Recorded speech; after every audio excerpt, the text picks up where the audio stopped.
Look What You Made Me Do, Clara Harris, in the Sudden Passion Defense. Some words have been changed to abide by YouTube censorship. Resource material includes the book Driven to Kill, the made for TV movie Suburban Madness, American Justice Series Season 13, Episode 3, Texas court documents, and Murderpedia. Clara Suarez was born on February 3, 1958, in Bogota, Colombia, and grew up as an only child. She was only 6 years old when her father, an electrical engineer, died and left her mother a widow. The American Justice episode said her father was the one who attempted to shield his daughter from the poverty so many people experience living in Colombia. Once her father died, her mother earned a living as a seamstress. Clara's goal was always to move to the United States, and she believed it was what her father wanted her to do. Clara went to school to study dentistry. The book said she moved to the United States in the late 80s for more training and signed up for classes at Washington University in St. Louis. The American Justice episode said she was still in her 20s when she accomplished her dream to move to America. Her friend Shelley Canada said Clara entered the country legally and had an assortment of jobs so she could earn her degree to practice dentistry in America.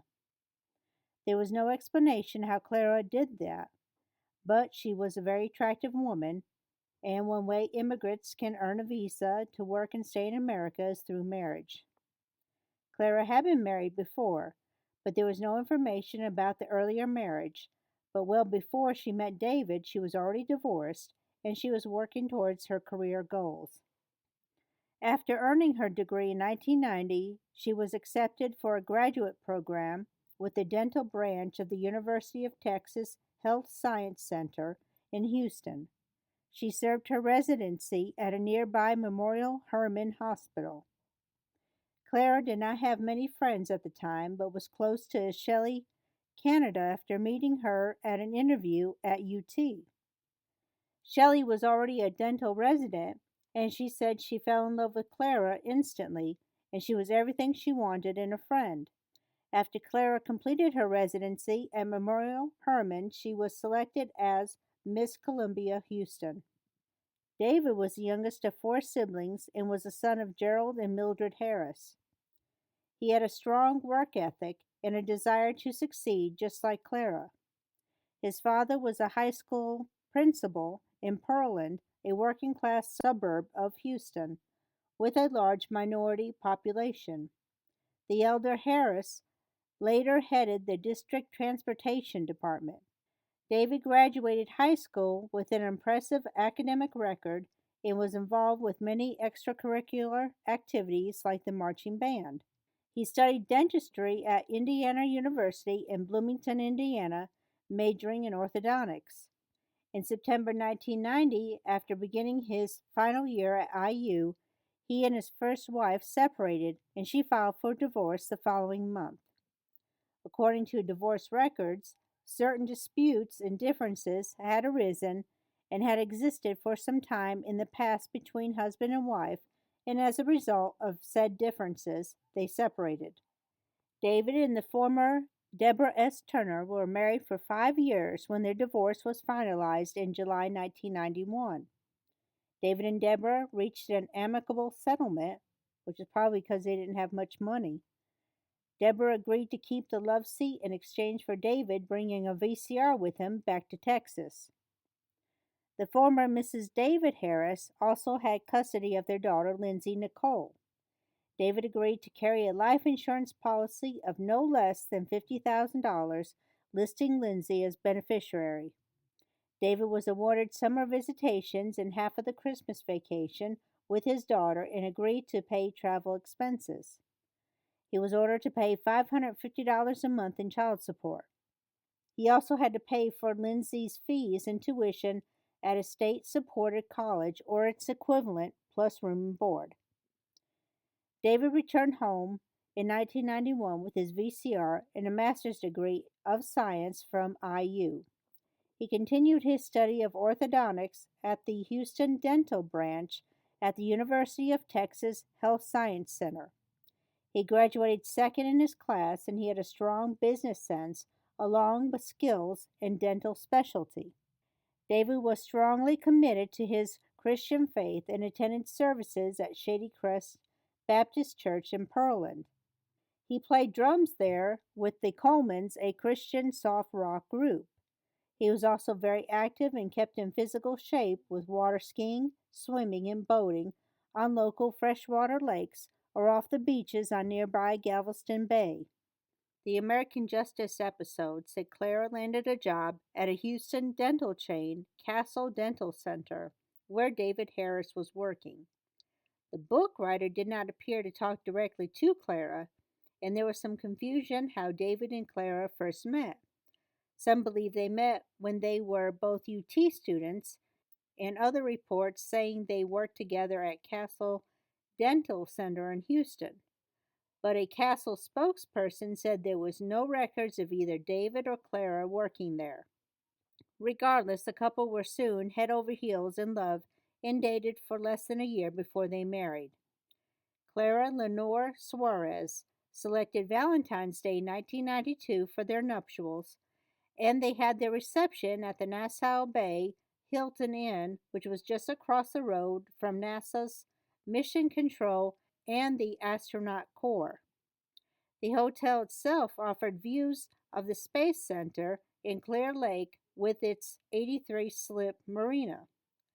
Clara was 34 and David was 35 when they married, and they were just getting their careers off the ground. Clara later said it was a dream her father had before he passed away for her to go to America, but her mother also told her, and it was repeated in a local newspaper article, the Brazil Sports Facts, who ran a story about her dental practice, that her mother told her years before marrying David that American men were wonderful, and Clara said she was right. Clara beamed. She found the best, and she found the one God had reserved for her. They attended the same church, Shady Crest Baptist, with Clara's in laws, and Mildred Harris, David's mother, described their union as a marriage made in heaven. She said this a decade later, after the wedding in 1992, and when she was asked by reporters about the unaliving of her son. David was described in the book as easy to like and to love. He was respected by his employees at Space Center Orthodontics for being very professional in his career and being very devoted to his wife. David wore an expensive toupee to cover up his balding spot, and he didn't flirt with other women or any of his attractive patients. He often boasted about how loving and caring Clara was. The book reported a year later, Clara had her own dental practice in Lake Jackson, Brazoria County, and they were living in David's hometown of Pearland when David was fired from his job. There was no further explanation about this. Why did he get fired? What happened? Clara supported both of them until he established his own practice, Space Center Orthodontics, in a strip mall in Clear Lake. Linking the Space Center to a business was just a marketing move that many business owners followed. After the unaliving, neighbors of theirs in Pearland claimed the couple was totally enamored with each other. Look, you never know what's going on behind closed doors, and people like this always have their secrets. How many true crime cases begin with, "They seem like the perfect couple"? Clara specialized in pediatric dentistry, and she passed her patients on to her husband when they needed braces or orthodontic care. They began opening a chain of clinics concentrated around the areas of South Houston and set up their corporation. Clara was named as the majority owner with 51% of the stock because there were tax benefits for a woman-owned company, which the book did not explain, but as the business grew, it was David with the business knowledge who took on the responsibility for staffing and getting up the management teams.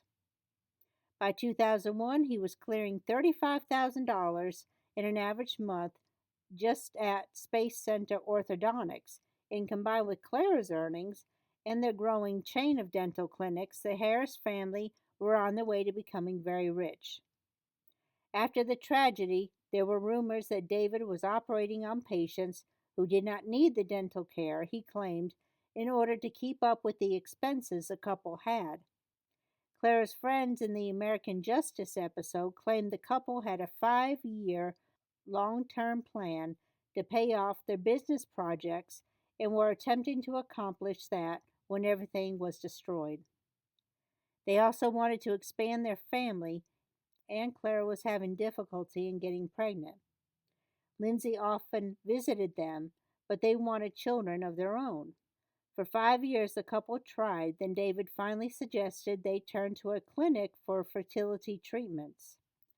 In September 1998, they became parents of twin boys Brian David and Bradley Evan Harris.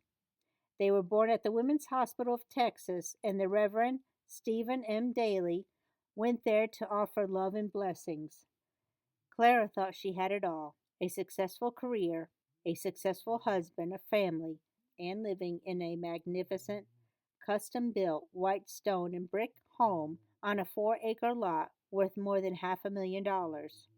It's located in the Poly Ranch Estates section of a larger bedroom community named Friendswood, a suburb for upscale professionals. The American Justice episode claimed there was a private airplane strip for the residents. The Harrises even had a Spanish speaking nanny for the boys. By 2001, Clara bought herself a slightly used but prized $70,000 silver Mercedes Benz S Class sedan. Although on the outside everything seemed perfect for the couple, what was happening behind closed doors was not what their image was portraying to the community. The book said Clara was spreading herself thin as a mother, taking care of the home and building her career, that she didn't have any time left to spend with David or to make their marriage a priority. Well, it takes two, and apparently David was just as busy, and these two allowed their marriage to slip away. At one time, Clara would call David 2 or 3 times a day, and David rushed to the phone to speak to her. They had been married for 10 years, and the emotional bond David and Clara once shared was no longer there. Enter Gail Bridges. Gail was breaking up with her husband, Stephen Bridges, after 10 years of marriage, and it was getting nasty. Before the divorce, the book stated they lived the good life in a Houston suburb. They made friends with Charles, Chuck, and Julie Ann Knight and spent a lot of time with them. Gail and Julie were both stay-at-home moms, and they took tennis lessons together, worked out together at the gym, and went shopping together. Their families attended the same church, Bay Harbor United Methodist.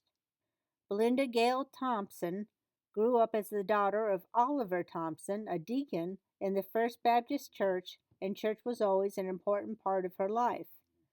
She was always called by her middle name, Gail.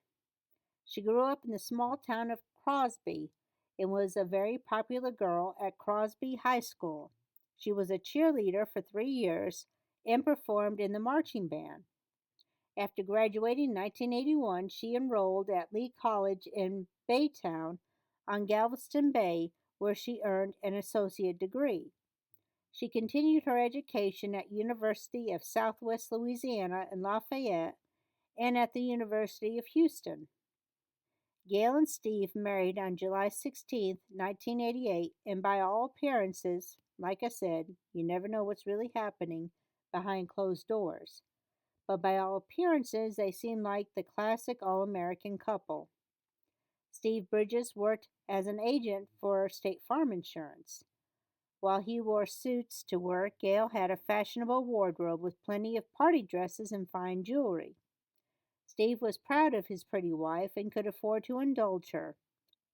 They bought matching Lincoln Navigators.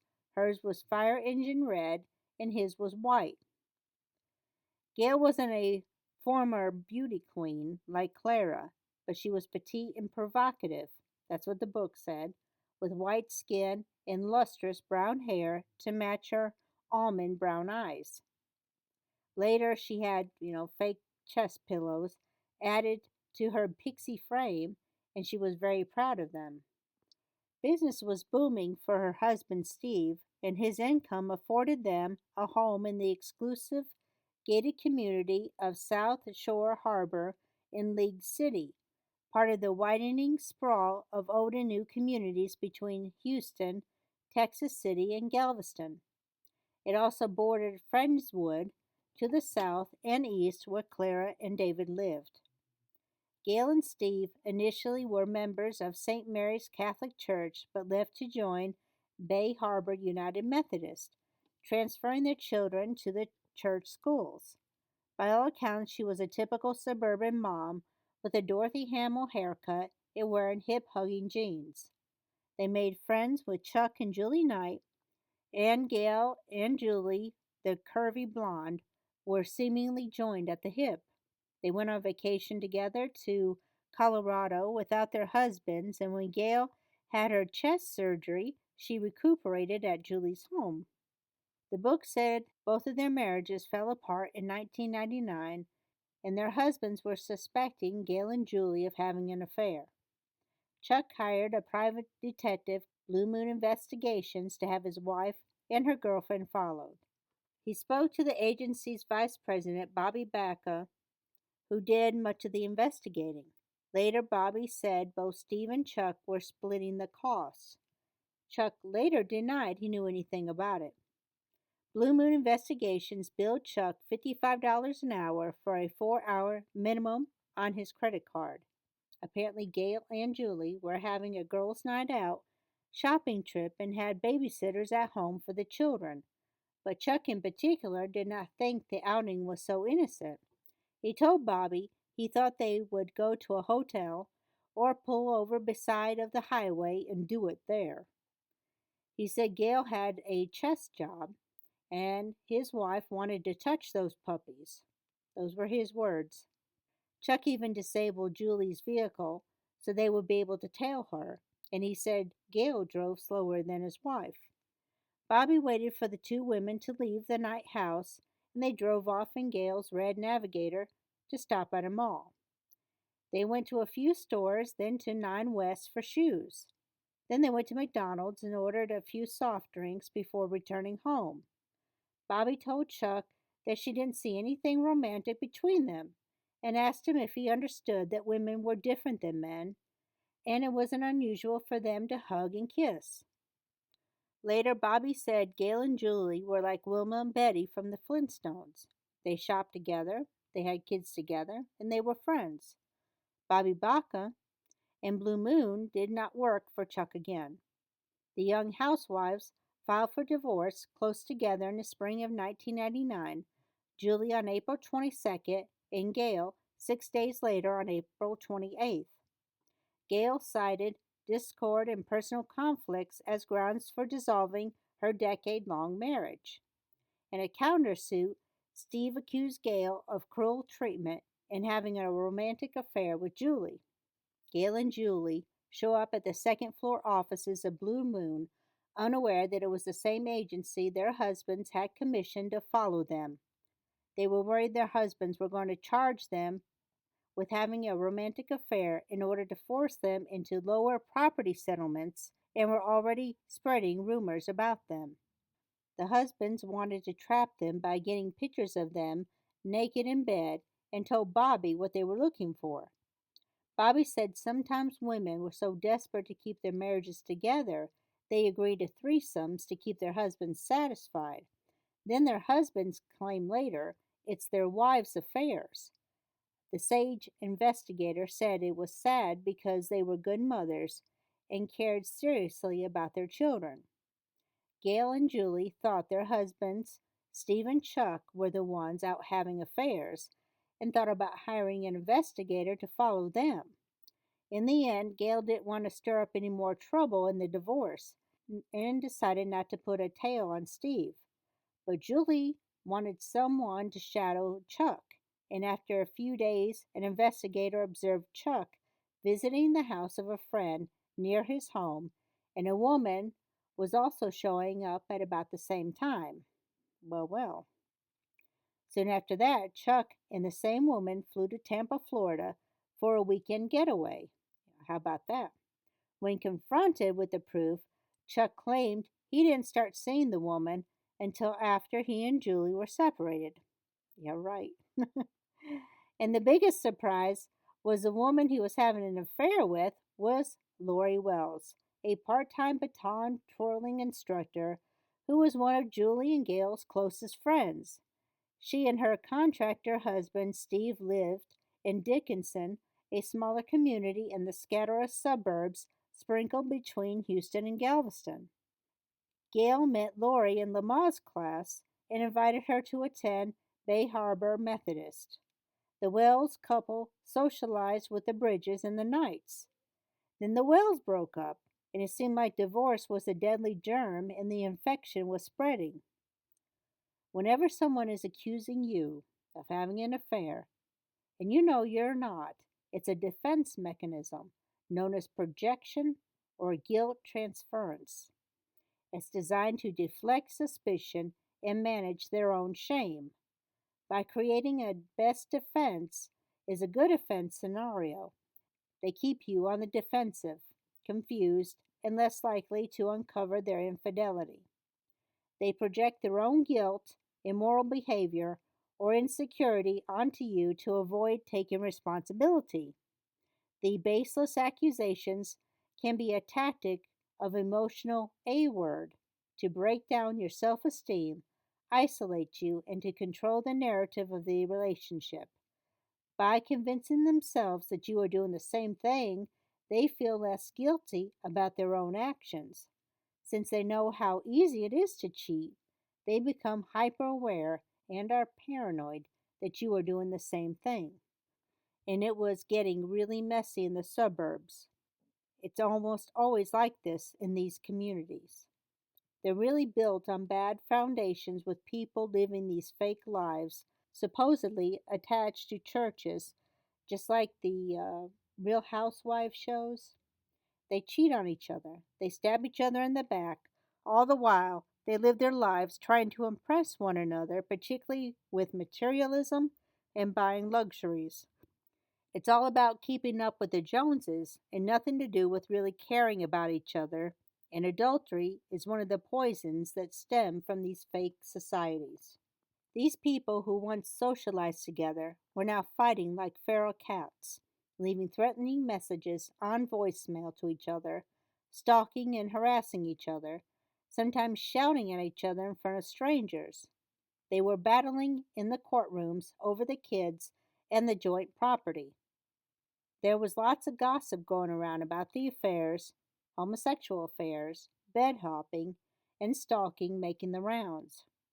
These people really had easy lives and didn't have anything better to do but sit around and gossip. There also wasn't a lot of emotional maturity with these people. Julie hired attorney Valerie W. Davenport, who also assisted Gail in her court proceedings. All these suburban people turned to the same people to help them in their mess. Valerie accused both husbands of accusing their wives of an affair to cover up their own, and there were also claims in court documents that Steve A-worded alcohol and pills. Both husbands denied the accusations. The women were asked about their sexual, history, but they both answered that the questions were overly broad and vague, a typical response lawyers advise to give when the other party just wants dirt. Gail denied any sexual behavior outside of their marriage. In late 2000, Stephen and Gail were parents of a 5-year-old boy, a 10-year-old boy, and an 8-year-old girl. The Knights had a 10-year-old daughter and a 6-year-old son. Stephen and Lori Wells had two girls who were 7 and 9 in 1999. The kids were all caught in the middle of the divorce drama, and the whispers about sexual activity leaked into their schools. The Bridges finally divorced in December 1999. In Texas, there can be no fault divorces, but there are also fault based grounds like cruelty, adultery, felony conviction, or abandonment, which can influence property division and custody. Of course, all this can be contested or uncontested. hence all the drama and accusing each other of affairs. This was more important for women like Gail and Julie because they were stay at home moms, and Texas does not have traditional long term alimony. What they do have is short term spousal maintenance on a limited part time basis. The marriage had to have lasted at least 10 years, there was no domestic violence, and the spouse cannot meet their minimum reasonable needs in order to qualify. Bobby said in the American Justice video that community property can be divided up to 90% in favor of the one who proved adultery happened, but that much of a division is rare. Plus, there is a cap for child support in Texas. As of September 1st, 2025, the Texas monthly resources cap for child support increases from 9,200 to 11,700 maximum monthly. If a parent earns more than $11,700 a month, child support is calculated based on maximum amount and not their full income. The maximum monthly support for one child is $2,340, which is 20% of that, and $2,925 for two children, which is 25%. And then three children is 30%, four children is 35%, and five children or more stops at 40% or $4,680 a month. It's no surprise these marriages break up at the 10-year mark. That's when you're really feeling the pull of a relationship, when it's considered long term. Before then, it's pretty new. And don't even think about giving relationship advice before the 20-year mark, and you're still together and still able to talk to each other. Before then, you don't know what it takes to really be married to someone. The Bridges divorce became final in December of 1999, and the Knights closely followed behind, making it official the following January. Gail and Steve were both managing conservators of the children, meaning they shared custody of the oldest son living with Steve and the youngest two children living with Gail. Julie and Chuck were also named joint managing conservators, and Julie maintaining physical custody of the two children. Lori Wells lost custody of her two children because her husband taped phone conversations by Lori threatening to teach her children to hate their father. The Knights continued to battle it over in court, with Julie seeking protective orders against Chuck with accusations of stalking her and the kids. Chuck maintained the family home while Julie moved into an apartment in the Clear Lake area, and Gail lived right across the street from her. By the spring of 2001, the women purchased their own homes. Gail moved into a two-story brown brick home on Lake Lodge in the Bay Forest subdivision in May. In June, Julie became owner of a two-story house on Manor Square Drive, just one block from her friend's new home. In 2002, Julie's home was worth $155,560, and Gail's home was worth $206,580. Julie also had the house in Harbor Park after the Knights' property was divided up by the courts and Chuck had to move out. Chuck and Lori moved in together into a smaller home, and living in separate houses did not prevent the Knights and Bridges from fighting. Gail and Julie pressed charges against their husbands for recording their conversations and splicing the audio together in a way to make it seem like they were having smicks, together. The charges against Steve Bridges was dropped, but the charges against Chuck were pending as of 2003 when the book was published. Julie also named people like Steve, Lori, and another neighbor for assisting her husband in the wiretapping affair. Julie said there were recording devices or microphone devices in her former home, and she knew of the devices when she moved out of her home in May of 1999. Also, when Chuck left, he ransacked the house they once shared. When she filled out an insurance claim for the damages, her husband slowed down the equitable settlement. Steve declared the accusations were groundless. Gail and Julie also disguised themselves in wigs and glasses to appear together on the Sally Jesse Raphael show. Gail used the pseudonym Leslie, and Julie appeared as Lisa. Their voices were also altered for the episode titled My Husband Spies on Me. They did not discuss the rumors about their affair. After 2 years of arguing, everyone left their divorces a bit battered and bruised. There were emotional and economic consequences of their bitter divorces that affected all of them. For Gail, she had her home, which was not as nice as the one she had when she was married, and her navigator, along with $17,000 worth of personal jewelry. But money was tighter, and she was no longer part of this suburban in group of young professionals. She no longer had the luxury of being a stay at home mom who spent her days playing tennis and shopping or having casual lunches with her friend Julie. Gail was by then 38 and she needed a job. She applied to be a receptionist at Space Center Orthodontics and was just the person the office was looking for. She was neatly dressed, efficient, energetic, and willing to work for a salary of $1,800 a month.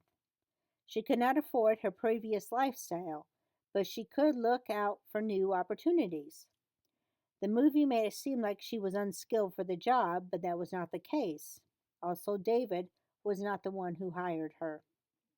David and Clara had 11 months of work overseeing the management of 8 dental clinics, and they bought undeveloped property where they planned to construct a 6,000 square foot dental clinic where they would move all the smaller clinics under one roof. They were earning excellent money, but their investments were outpacing their income, and they borrowed from local banks to finance their clinics and new building. David pledged $778,000 from a life insurance policy to Bank of America for one of the loans. Clara was sole beneficiary on the policy. Lindsay let her father know that she planned on following in his footsteps and becoming an orthodontist like him, and he and Clara assured the teenage girl she could work with them someday. Lindsay had turned 16 that summer and was a Columbus High School cheerleader and played violin with a love of music just like her father. The book said she got along well with Clara and she called her mom. Clara also had 2 boys to take care of, and even with a nanny, she still had plenty to do. She drove the 40 miles home every evening to their home in Polly Ranch Estates to cook dinner every evening and make sure to include David's favorites. But she was so occupied with the boys that she fell asleep in their room, and David ended up sleeping alone. Clara at 44 was attractive and well dressed, but she was not the sleek, young, long legged beauty of her youth. David seemed more stressed and didn't spend as much time with them as he once did. He was spending more time on his own. There was so much more work to do with the construction of the building that his behavior and his absences were understandable to Clara. Maybe she accepted David's absences a little bit too well. David became harder to please, and he was very irritable over finances. Clara co-signed for an auto loan for an employee, and the employee defaulted, meaning the Harrises had to pick up the slack along with payments on Clara's Mercedes, which she still owed $65,000 for. There was enormous financial stress on David that Clara didn't seem to be bothered with. She flew to Columbia for a cousin's wedding when so many payments needed to be made, and she took a month-long hiatus from work when they needed the money the most. On top of that, Clara often went out shopping for luxury purchases, and she was spending money instead of making money. David began complaining about Clara in a way he never did before. Then the new receptionist began flirting with her new boss, and David liked the attention. He was hanging around Gail's desk, and the attraction between them was growing. David asked Gail to lunch in February after she had worked at Space Center Orthodontics for about 7 months, and they went to Perry's Grill and Steakhouse. Gail was perky and vivacious, and David was enchanted by her. There were other women working in the office who saw the attraction between them and knew it would lead to an affair. When David treated all of his employees to lunch, the women noticed Gail sat in the front seat next to her boss and was openly affectionate with him, even knowing where things were in his vehicle. Apparently, Gail may have confided to some that David told her he loved her. They went to the Galleria together, an upscale shopping mall, and checked into the West End Hotel to be together for the first time. Within 2 or 3 months, they were spending time in luxurious hotels like the Nassau Bay Hilton, where David and Clara once had their wedding reception. David was spending a lot of money on his mistress after complaining about money with Clara. The combined dental practices were bringing in $650,000 a year, plus he and Clara had real estate and personal property worth in the millions. One employee who worked for public relations, Diana Sherrill, did not like what she saw was going on between the boss and the new receptionist. They knew Clara and worried about her marriage. David was considered a catch for any woman, and Gail must have felt alive again with a man who was nice to her after the fighting she went through in the divorce. David also increased her salary $200 to $2,000 a month. Maybe it was because she was doing a good job, which she was, or maybe it was for another reason. David was acting like a new man. He resumed piano lessons and played often on his $89,000 tricentennial edition Steinway piano. When he bought it, he wasn't with Clara, he was with Gail. The affair was pretty much open, and when Lindsay went to work at the office, she knew there was something going on between them. Lindsay saw Gail bend over in front of David in a seductive way, and David enjoyed the view. The Harrises took a vacation to the Caribbean as the affair seemed to be heating up, and when the vacation was over, the affair resumed. David did not seem to want to dump his new girlfriend. Diana Sherrill in PR said she warned Clara that she needed to protect her marriage and told her basically what was going on, but she tried to paint herself as something other than a meddling busybody. Apparently, other employees had hinted at it, but Clara refused to believe anything was wrong. She trusted her husband, but with what Diana told her over dinner, it could no longer be ignored. She went that night after dinner to have her hair done and to think. Clara returned home at 10 p.m., and she and David had a disagreement about her returning home so late. That's where the claims that Clara did not have time to spend with David fell apart. She had time for everyone and anything she really wanted to see and do. Yet she never could pencil in enough time with her husband. Clara then asked David if he still loved her, and he looked at her with a question on his face. For the first time, Clara questioned whether David still loved her. An employee did confront David about the affair and told him if he didn't tell his wife, then she was going to. He finally told her as she was getting ready for work the next day that he was with someone else. He told her he was seeing a receptionist, but they weren't sleeping together. He claimed he only had lunches with her and kissed her hand. Although that wasn't true, it was enough for Clara to realize her marriage was in trouble. She asked him again if he still loved her, and he said, "I don't know." Clara broke down crying and asked David if he wanted a divorce. He said he would do anything to avoid that. Clara dressed and went downstairs to tell Lindsay her father was having an affair. She already knew, like everyone else in the office. They already told her. Yet Lindsay didn't tell Clara because she didn't want to cause problems in the marriage. Clara went back upstairs and slapped David. Clara went to grab his hair, and David slammed her onto her back with his toupee in her hand. They were both shocked by the level of violence between them, and they decided to calm down. Lindsay tried to help and pointed out they loved each other. David said she only lived with them part-time and she didn't know what was going on in their relationship.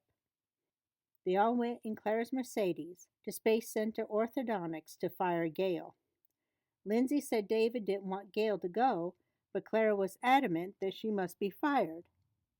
She said it was necessary to save their marriage. Clara owned 51% of the business, technically, so she could fire her.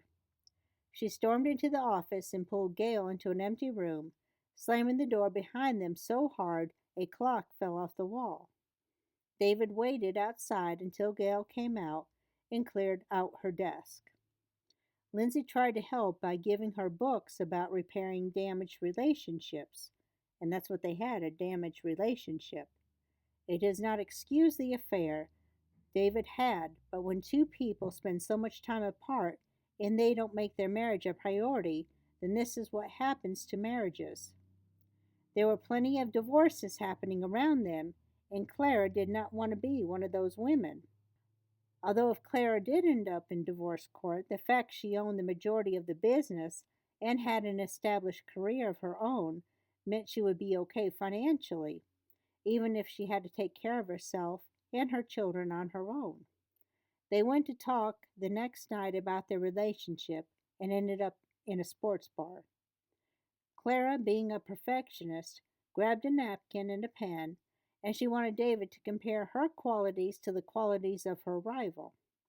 Although the movie reenacted a scene where David made Clara make the list, it was actually Clara who wanted it. He said Clara was a professional. She was a successful businesswoman, and he admired that.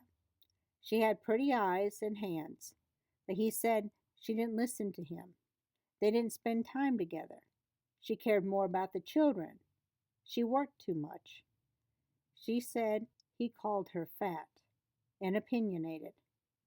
He complained that she made all the decisions concerning their lives without talking with him about it first.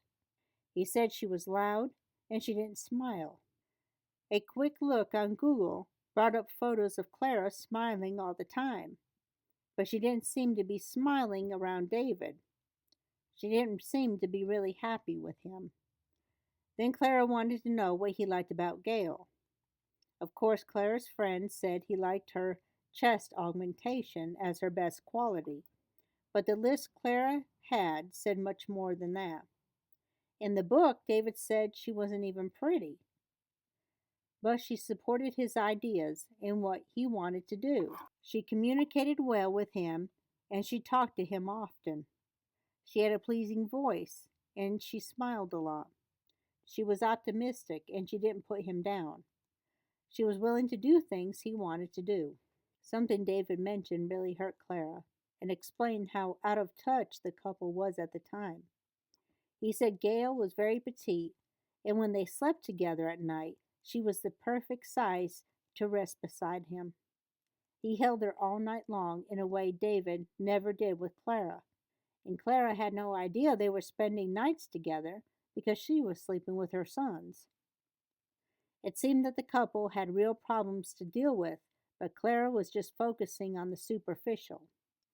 She stayed home for a few days to cook, although the book said she was doing that anyways. The book also said they were doing it, 3 times a day. Okay.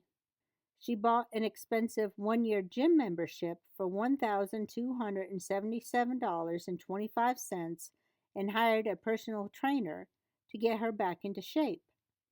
Clara also lightened her hair to this reddish blonde color because she said David liked blondes, and there were photos of her early on with David where she had blonde hair.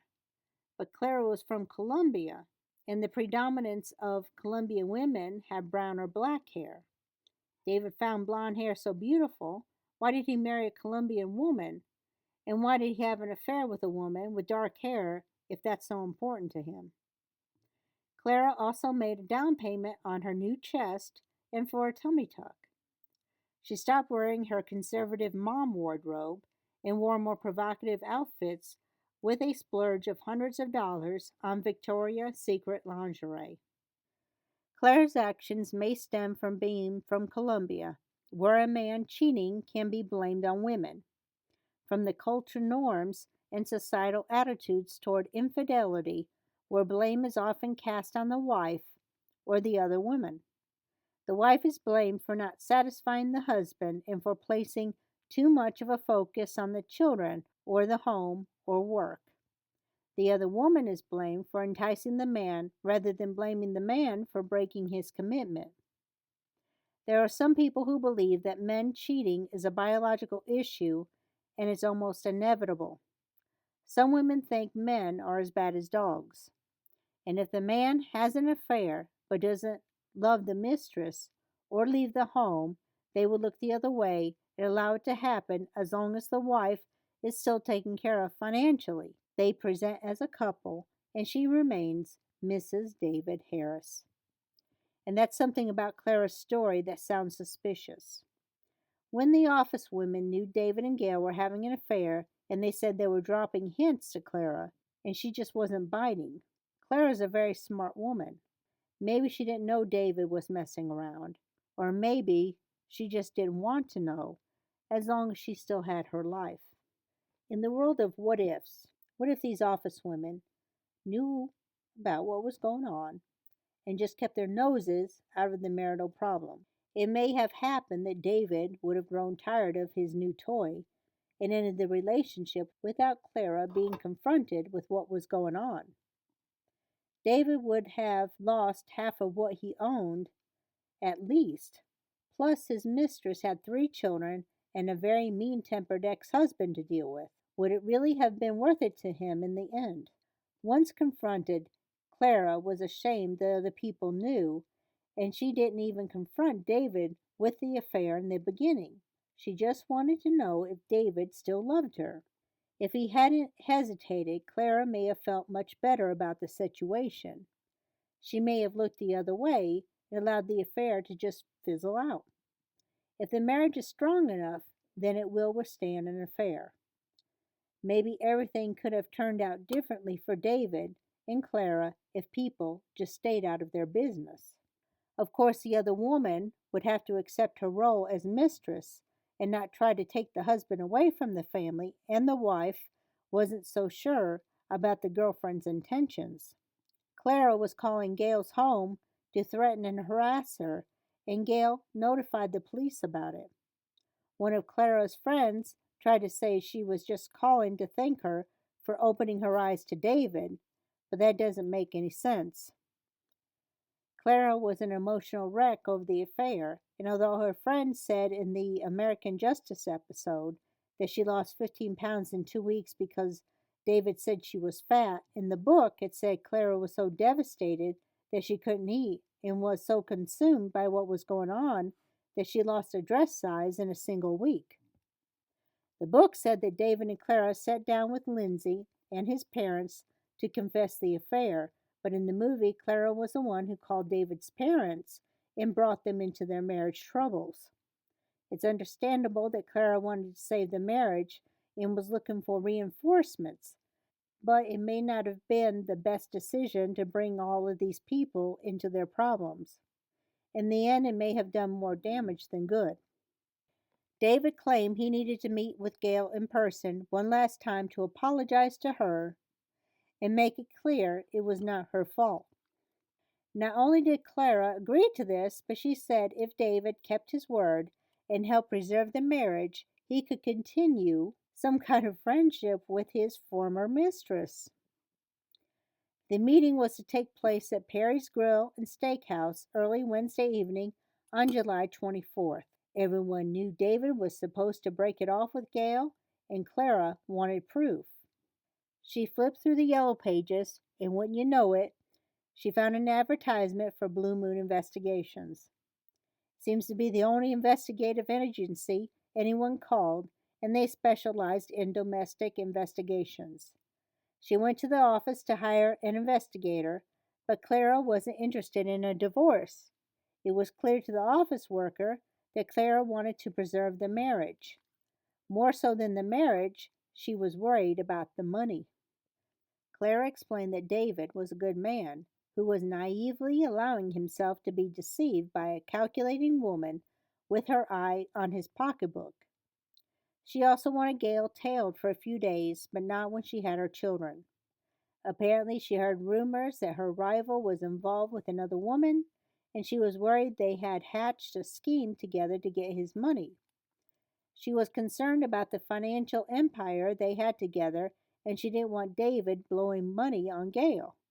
Of course, Blue Moon had investigated Gail and Julie before, but didn't recognize the older case they were involved with. Clara wrote a check for $1,547.98 to cover all the expenses. The contract she signed required her not to be on the scene of the stakeout. If she violated the provision, then the investigation was over and she lost her deposit. There was a chance of violence for the wrong spouse to personally catch the partner in flagrant cheating. Clara later agreed to drop off a photo of Gail to the investigator along with David's car and tag number, and Clara brought 16-year-old Lindsay with her. The teenager thought it was cool to be in the office of the professional gumshoe, but she didn't appear to comprehend the gravity of the situation. Apparently, Clara didn't have a photo but bursted out into tears in the office, telling the employees they were her best friends. Bobby was 43 at the time, and she had been divorced twice before and was married to a Boeing engineer, Lucas Baca. She had almost all women working for her, with 38 assistant investigators. Lindsay Ann Dubeck was a 22-year-old University of Houston Clear Lake criminal justice major, and she was given the Harris case. She followed David not to the restaurant, but directly to the Nassau Bay Hilton Hotel to meet Gail. She sat nearby and watched them talk and have some drinks. Gail eventually got up to leave, and David followed her to her car. It's believed that David wanted to keep the affair going, but Gail was not wanting to see him if he remained married. They turned around and walked back to the hotel together, and David requested a nice room. He signed for it with a false name and paid for it in cash. Gail's car was parked where employees park, but David's car was parked in front, and Dubeck moved her car where she could see David's Suburban. She prepared a video camera she brought with her to record the couple as they emerged from the hotel. She then called a friend who brought sandwiches and drinks as they talked during the stakeout. Clara was at home thinking David was sitting across the table from her rival, and she couldn't wait any more. She invited Lindsay to drive with her over to Perry's Bar and Grill to look for David. Clara and Lindsay had grown distant as Clara had become occupied with her own children. Lindsay admitted later that she felt pushed aside in the family, but taking Clara's side in the affair brought them closer together. David and Gail weren't at the restaurant, so Clara drove around to the other restaurants she remembered David confessed to taking his mistress to. When she couldn't find them there, she drove to Gail's home, but no one was there. By then, Gail had exchanged her red Navigator for a black one. Finally, Clara called Blue Moon to find out where David was. She was told they were at a hotel, but didn't say which one. Clara had forced David to tell her every detail of the affair, and she knew which one they went to. Clara then called her nanny to have her pack a week's worth of clothes for David and to leave it on the doorstep. She wanted the rest of his belongings thrown in the trash. Then Clara drove towards the hotel she knew her husband and his mistress were at. Lindsay immediately spotted her father's vehicle in the parking lot. Clara saw Gail's SUV and got out. She keyed the sides of her car, smashed out the taillights, broke the tailgate hitch, kicked in the grill, ripped the windshield wiper from the rear window, and twisted the front wipers. Bobby said it would take a lot of strength to do that, a lot of rage. Then Clara parked in front of the hotel, and she and Lindsay entered the lobby. Paul Garrett Clark was on duty as the front desk clerk and said Lindsay told him her little brother was sick and she needed to locate her father. She wanted to know which room David Harris was in, but there was no one registered under the name. She also asked about Gail Bridges, and she tried combinations of their names together, but there was still no one there. Clark remembered the day before seeing Clara and Gail at the hotel, and he thought they were mother and daughter. He remembered Clara was crying as they ate in the hotel restaurant. Later, she asked about room rates and wanted to see a room to get a better idea of the love nest David and Gail shared. Clara knew they were there, so she decided to call David's cell phone to tell him one of the twins was sick. Lindsay also called him with the same message. David claimed he was at another restaurant Clara hadn't checked, and he said he would be home soon. A few minutes later, the elevator doors opened, and the lovers stepped out into the lobby holding hands.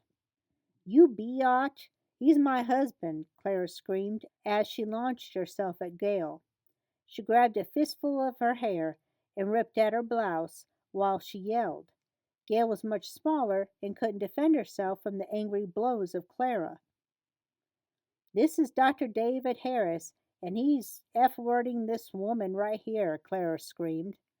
Lindsay started hitting her father with her purse and kept repeating, "I hate you, I hate you." David and the desk clerk tried to break the women up, or at least protect Gail from Clara's furious blows.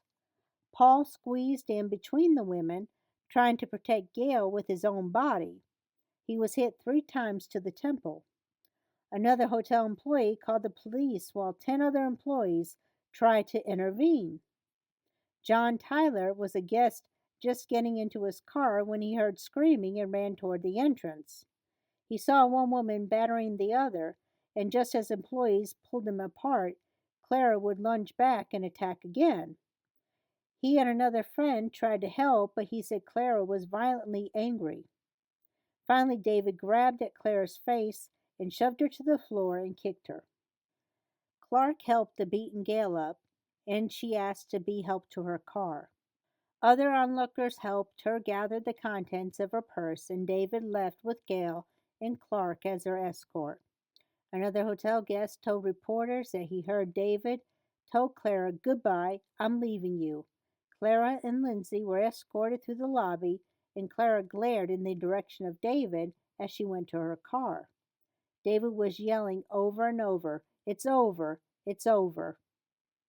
Dubeck saw the commotion and was getting ready to record it from her car. Clark was standing near Gail's car when he heard a vehicle revving up as it came plummeting toward them. The vehicle brushed past the 24-year-old hotel employee, scraped the navigator, and hit David. Clara may have hit Gail too, but David was able to move her out of the way in time. Unhurt but shaken by the narrow escape, the front desk clerk glanced at the man holding open the door of the parked car and saw his eyes bulge in terror a moment before the Mercedes plowed into him. He was carried on the hood of the Mercedes and tossed 25 feet or more through the air and onto the pavement. Clark said he remembered David's face and his eyes were bulging from terror. The hotel employees watched helplessly while Clara ran over David. Shortly before 9 p.m., Wednesday, July 24, 2002, Oscar Torres, Chris Junko, and Ashok Moza reported they were playing tennis on separate courts across the back parking lot of the posh Nassau Bay Hilton Inn when they heard a powerful engine and the screech of tires. They and other witnesses watched in horror and stunned belief as a silver Mercedes-Benz S-Class sedan roared out of the evening darkness and across the lighted parking lot, sliced into the driver's side door of a parked Lincoln Navigator, and slammed into a man helping a woman into the front door. The Mercedes careened across a grassy median and ran David over again and again.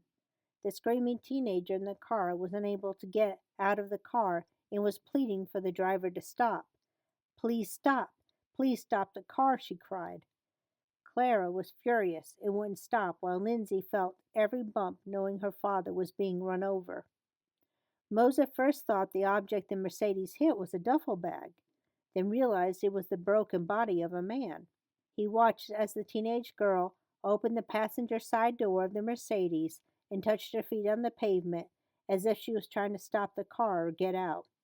She lurched back into her seat when the driver of the Mercedes gunned the engine and began circling a grassy median strip, coming back around for another pass. The heavy car was driven around the circle and rolled over the victim at least 3 times, according to some witnesses. Watching the grisly scene, 35-year-old Junko later recalled in court testimony that it was hard to believe the events he was watching were really happening. It was weird. I don't know how to describe it, he said. I even thought the car was pissed off at him. After bumping over the man for the last time, the Mercedes lurched to a stop next to his body. The teenager scrambled out of the passenger side door, screaming, my dad, you killed my dad." The girl punched the driver in the face with her fist and then collapsed onto the pavement, sobbing uncontrollably. The driver, a beautiful and well dressed middle aged woman, appeared stunned and stood by the car for a few moments as if she was confused and wasn't quite sure what she was doing there or what was going on. Oh, David, the woman wailed. Oh my God, what have I done? Don't leave me. Placing a hand on his chest, she desperately sought to detect a heartbeat and then began feeling for a pulse. As bystanders rushed to the scene for help, she cupped his face in her hands and cried, David, David, look what you made me do. Julie Kreger and her fiancé Robert Williams, a diesel technician from Conroe, Texas, were vacationing with her children and relaxing at the hotel's outdoor waterfront pool facing the placid waters of nearby Clear Lake when they heard the commotion and ran to the scene. Kreger pushed Clara out of the way and took her place beside the victim. He was a bloody mess, making gurgling sounds and gasping for air. Trained in CPR to care for a premature son, Kreger knew to open the airway in the man's throat so he could breathe, and she had to do it quickly. The woman tried to pry open his tightly clenched jaw, but it was broken, and she couldn't force it apart. His teeth were jarred loose by the impact of the car and the pavement, so she pushed her finger into his mouth in an effort to open the airway and get him breathing again. A bloody tooth fell into her hand, and she placed it on the ground. Kreger knew she was rapidly losing the battle to keep this man alive, and his desperate gasps were increasingly labored. His breath was moist and his chest congested as he drowned in his own blood. Then she noticed his right ear, mauled and nearly sheared off by the impact. Kreger used a towel she carried with her from the pool to wipe his face and some of the blood pooling around him. An ambulance rushed David to nearby St. Johnson's Hospital, and he was pronounced dead shortly after the arrival. He suffered multiple crushing injuries. Patrolman Frank Renna handcuffed Clara and placed her in back of his squad car for the drive to the headquarters. He reported Clara took several deep breaths and sat quietly. He didn't hear her cry anymore or observe any more tears. Another officer said she seemed to be in shock. Gail was also driven to police headquarters, where detectives tried to question her, but she was very shaken and kept fading in and out of consciousness. They finally sent her to the hospital, where the doctors found she had a concussion and other injuries. She was diagnosed with PTSD from watching her lover unalived right in front of her. Lindsay later went home, where she found her father's clothes in the garbage, where the nanny dutifully dumped them, and the grieving teenager took them upstairs to her room and laid them on her bed. Then she rounded up other personal possessions of her father from his closet and bathroom and brought them to her room. Being so close to his things made her feel like he was there with her. Clara sat down with investigators at 5 a.m. on Thursday to tell them her story. She looked a complete wreck and was pale from everything that happened. They read her the Miranda rights and recorded as she went through the marital problems, hiring the private detective, and catching David and Gail together at the hotel. But she never admitted to police that she wanted to end his life. Clara was fingerprinted and photographed, then locked in a cell at Harris County Jail in Houston. Women are more often victims, survivors, or observers of unaliving rather than perpetrators. They are expected to love and nurture and to create life, not take it. When they do cross the line, a disproportionate number kill a member of their family or someone else with close emotional attachments, such as a former mate or boyfriend. When a woman sees a treasured relationship suddenly crumbling around her feet because a husband has left her for another, she can become a vengeful harpy with murder on her mind. There is a new word that has entered our vocabulary called reactive A word. Apparently, this happens when a victim of A word reacts to that A word in a way which could include physical violence or shouting of their own. This isn't because the victim is an A worder, the definition says. Rather, they have been a victim of A word for such a period of time that they themselves lashed out. Could that physical violence reach a point of taking the life of someone else? Yes, it apparently could, because the victim does not seem to have the emotional maturity to manage her own actions in a healthy way. Just recently, video of Taylor Frankie Paul attacking her ex boyfriend and hitting her child with a chair was released. Fans of Taylor have taken up for her, excusing what appears to be domestic violence as a form of reactive A word. He made her so mad that she could not control her actions, nor was she expected to, much like Clara. She was charged with murder, and her vehicle was impounded for inspection by forensics. They found a large patch of blood and bits of hair and grass on the undercarriage. David's fingerprints and two palm prints, one on the hood ornament and the other near the driver's side fender, were found on the outside of the car. Tire tracks were embedded on David's body and were photographed. Photographs were also taken at the crime scene, and Gail's mangled Navigator was also impounded. Inside Clara's Mercedes was a photo album of their wedding and a checkbook for their joint bank account with Gail's name, telephone numbers, and address written inside. Check stubs were made out to Victoria's Secret, the fitness center, the nail salon, spa, beauty parlor, the plastic surgeon, and Bloomin' Investigations, along with their church building fund. On Friday, Clara appeared for a hearing before Texas State District Judge Carol G. Davies. Clara had spent the previous night at home and looked like her old self after being released from Harris County Jail on $30,000 bond. David's 72-year-old father and other family members were in court as prosecutors explained the alleged offense and why Clara should be held over for trial. Clara was also barred from having any contact with Gail. Clara already had her lawyer, George Parnham, with her, and as they walked out together to face reporters, she claimed her husband's death was an accident and let her lawyer do most of the talking for her. Parnham was the best criminal defense attorney in Houston. Harris County Deputy Chief Medical Examiner Dr. Wayne Wolf examined David's body at the University of Texas Science Center, where David and Clara studied at the dental school over a decade earlier. His autopsy found an inordinate number of his bones were fractured and fragmented. His back, jaw, collarbone, pelvis, and 16 ribs were broken. His lungs were punctured, and a blood vessel to his heart was torn.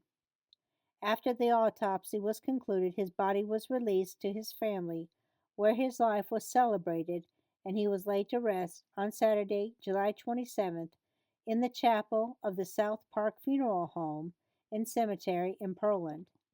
Clara remained at home with friends as her lawyer advised. The prosecution was headed by Assistant District Attorney Mia Magnus, along with Prosecutor Dan Rizzo. Parnham filled out his defense team with Dee McWilliams, Wendell Odom, and Emily Muno. Magnus wanted Clara's bond revoked.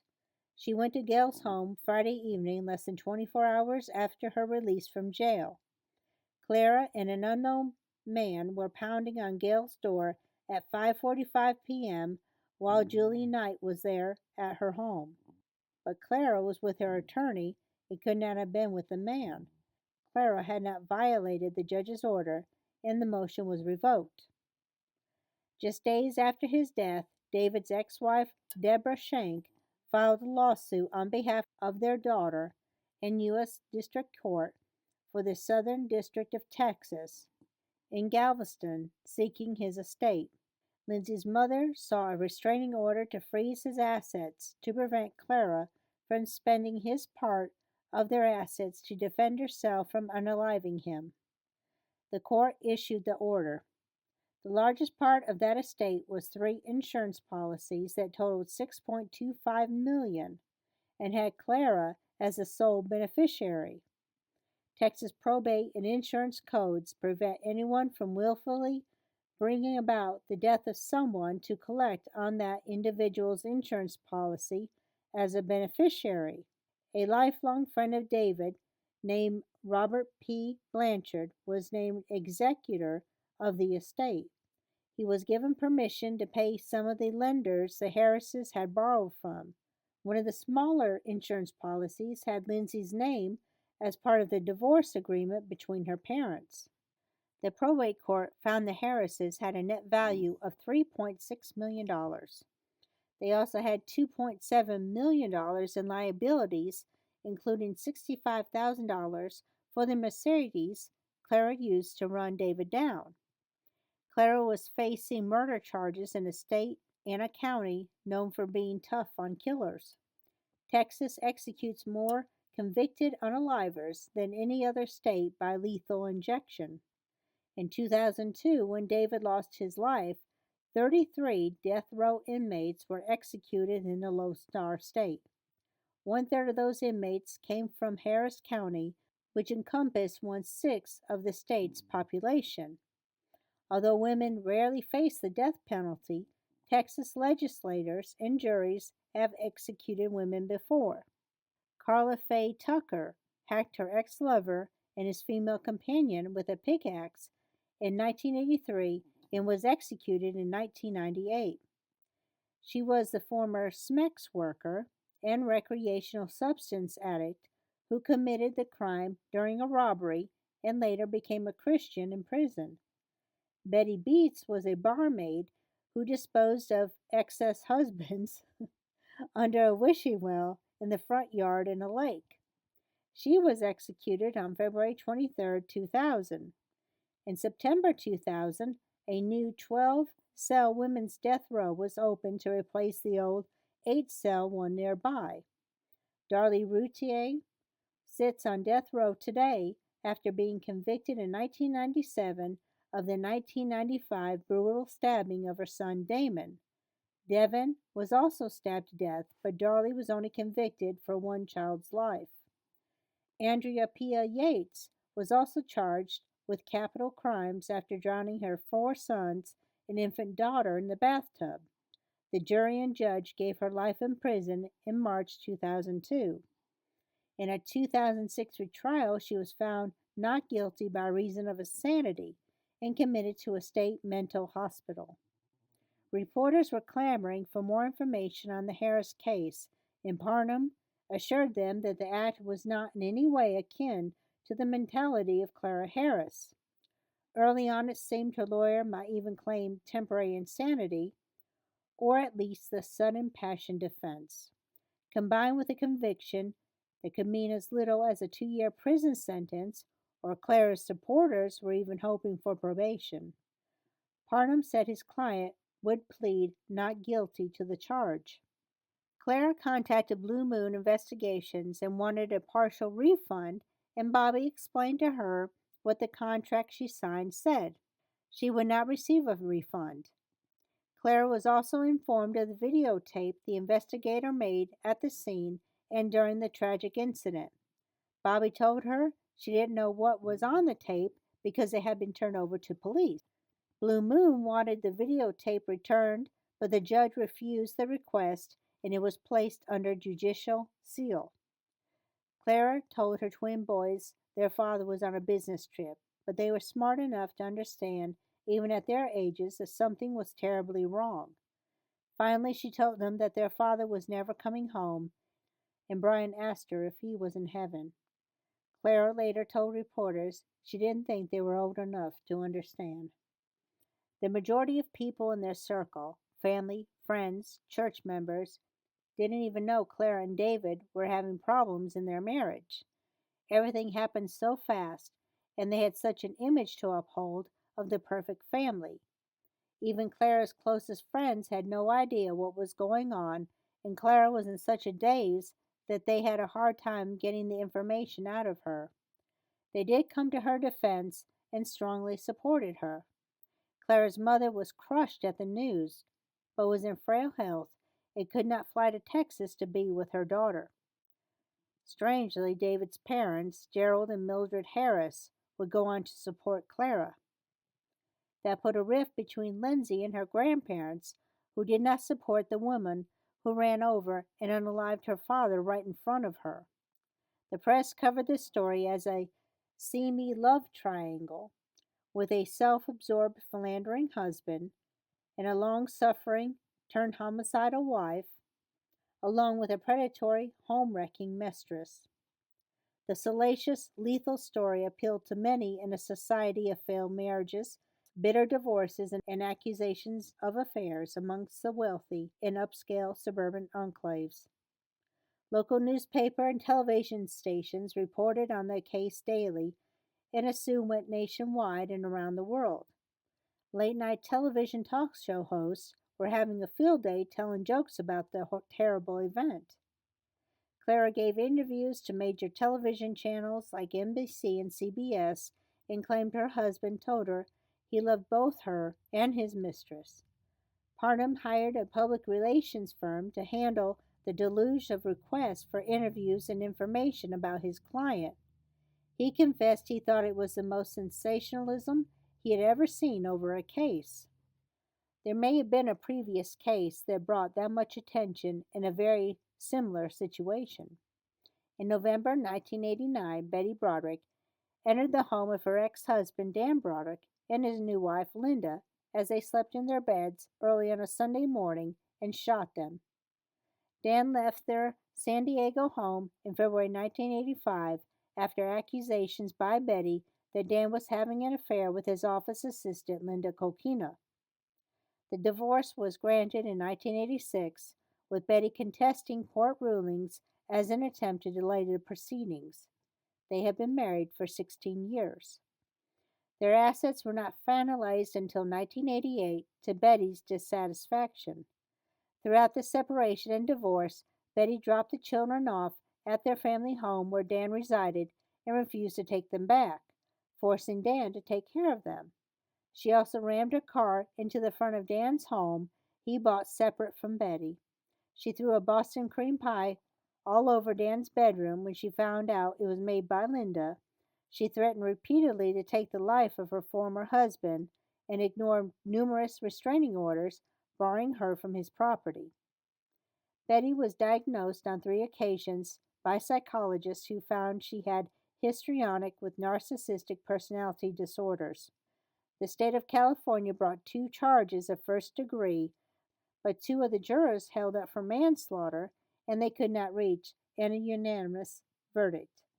In the second trial, one juror forced the jury to accept 2 counts of second degree of 15 years each, with 2 years for illegal use of a firearm.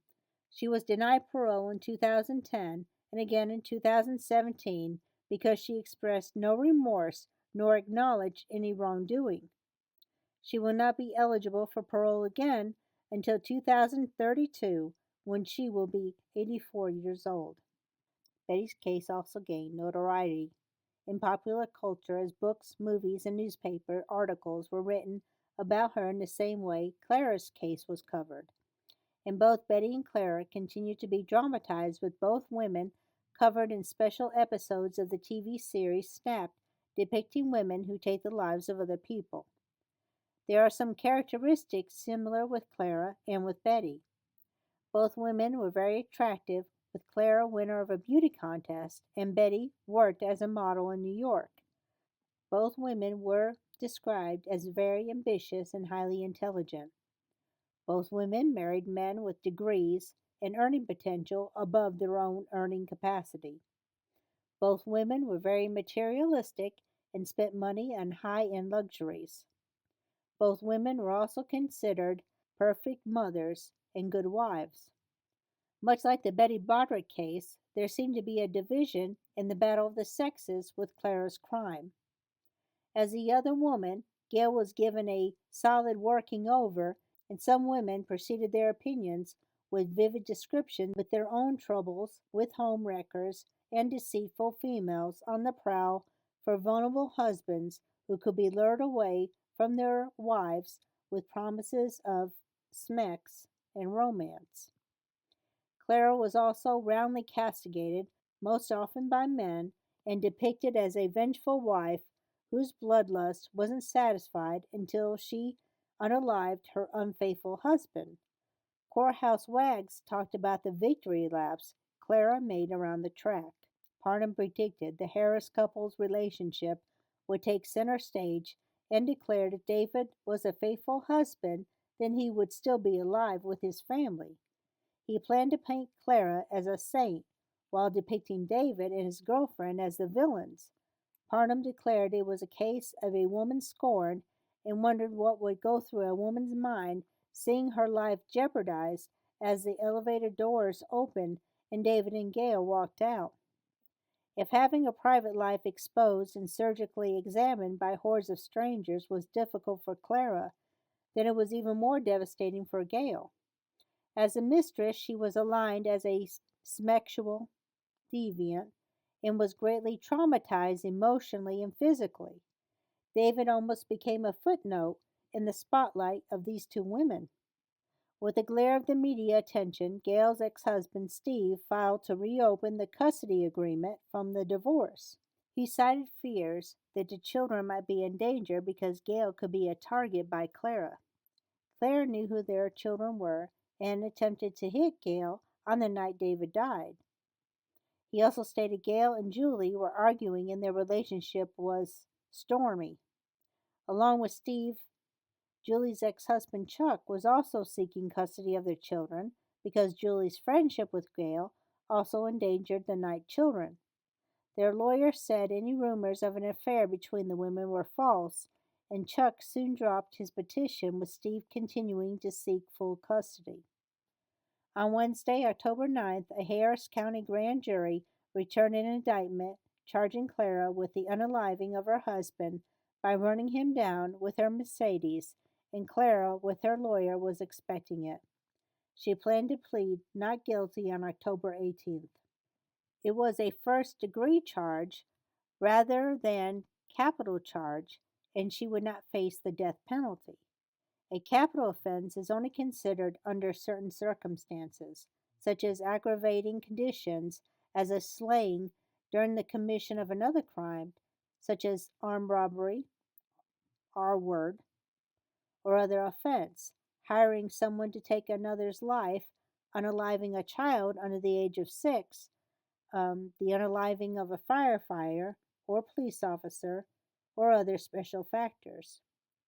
Although not facing the death penalty, Clara was still facing life in prison. Clara's defense team was already looking at the crime of passion law that was enacted in 1925.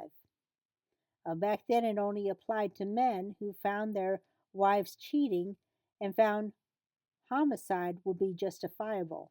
Important factors of the old law included the man could not unalive his wife, but only her lover. The adultery also had to be caught in the act. Codes were eventually changed to divide slayings of that type as voluntary manslaughter. In 1994, voluntary manslaughter was wiped off the books and replaced in the Texas state criminal codes with current stipulated offense of unaliving. But like voluntary manslaughter, conviction on the new charge of unaliving allowed juries to consider sudden passion as a mitigating factor during sentencing. That was an important provision for Clara, since Texas law does not make any provision for a plea or finding of temporary insanity. 3 factors must exist to justify sudden passion as legally defined in criminal codes. Those factors include evidence to show the accused was provoked by the victim or someone with him or her, the provocation made an ordinary person so enraged that he or she was incapable of cool reflection, and the crime occurred at the time of provocation. Jury selection for Clara's trial was scheduled to begin Tuesday morning, January 21st, 2003, in the 177th District Court of the Harris County Criminal Justice Center in downtown Houston. Clara turned 45 on February 3rd, and she was facing the possibility of spending the rest of her life in prison. The Texas Commission on Private Security launched a probe of Blue Moon but refused to publicly disclose details of the investigation. Bobby said it stemmed from a police officer making a false statement to a TV news crew about investigators for Blue Moon leading Clara to her husband that fateful night. Apparently, the complainant was Chuck Knight. A deposition from Lindsay was disclosed, quoting the girl as saying her stepmother told her, "I could unalive him and get away with it for all he's put me through." Clara made the remark about an hour before she struck her husband and ran him over with her car. Lindsay also told prosecutors that just before Clara drove her car into her husband, she announced, "I'm going to hit him." Clara's friend Shelley Canada went on the Connie Chung Tonight Show and replied, "I've said that about my husband so many times." Apparently, it drew a lot of laughs from the audience. Of course, the difference was Shelley Canada didn't follow up by unaliving her husband.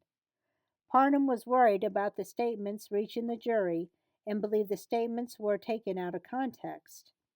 He was also barred from referring to a rumored romantic relationship between Gail and Julie. Burglars broke into Space Center Orthodontics around the holidays and stole Gail's employment file. It was extremely unlikely that the file could have been selected by accident from so many others. Judge Davies also made a decision that the dead man's behavior could not be used by the defense in an effort to establish his bad or questionable behavior.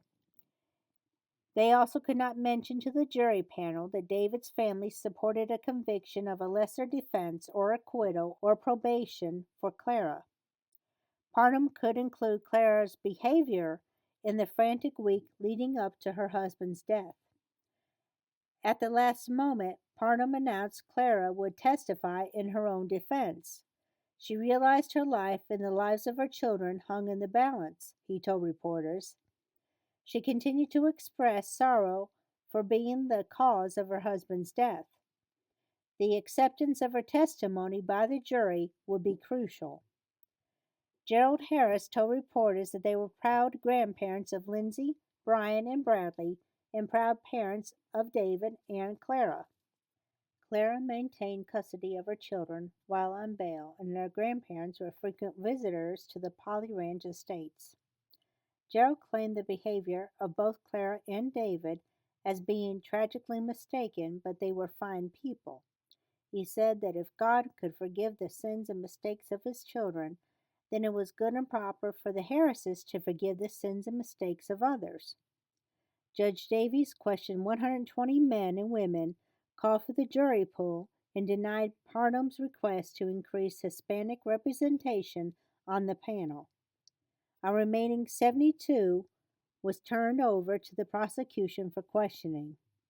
Only 2 of 11 prospects who thought sudden passion applied to Clara's case survived to be seated on the final jury panel. One woman responded in the affirmative that she related to the defendant and said any woman would. She was struck from the panel pool later in the procedure. Others were still eliminated because their views on the case appeared to be in conflict with the law, or they had opinions that would prevent them from rendering a fair judgment. The defense and prosecution finally settled on a jury of 9 women and 3 men. 2 women were also named as alternatives. Parnham believed the majority of women in the jury would be beneficial to Clara, along with the fact the jurors had families. He believed the evidence would support issues from women in particular, and thoughtful men would understand and support.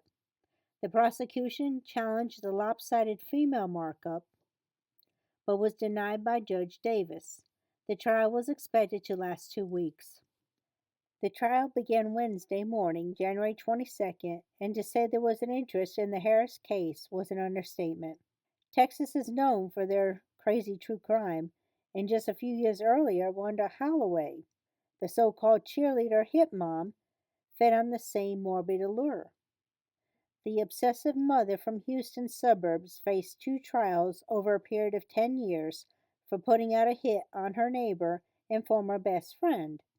She was obsessed with seeing her daughter Shanna win a coveted spot on the cheerleading team at the Alice Johnson Junior High School. Not even high school yet, and that's really southern crazy. But Shanna was edged out the first year of tryouts by other girls, including the daughter of her neighbor, a former varsity cheerleader. In the second year of tryouts, Shanna was barred from competition because of her mother's meddling. So Wanda decided to make sure her daughter won a spot in the final year of junior high school. She assumed the young cheerleader would be so upset by her mother's death that she would blow the tryouts. The would be hitman Wanda hired felt guilty at the thought of taking the life of a mother of a 13 or 14-year-old girl, so he set up Wanda for an arrest. Wanda was eventually sentenced to a 10-year prison term for solicitation in one of Houston's most sensational trials, but that was before Clara came along.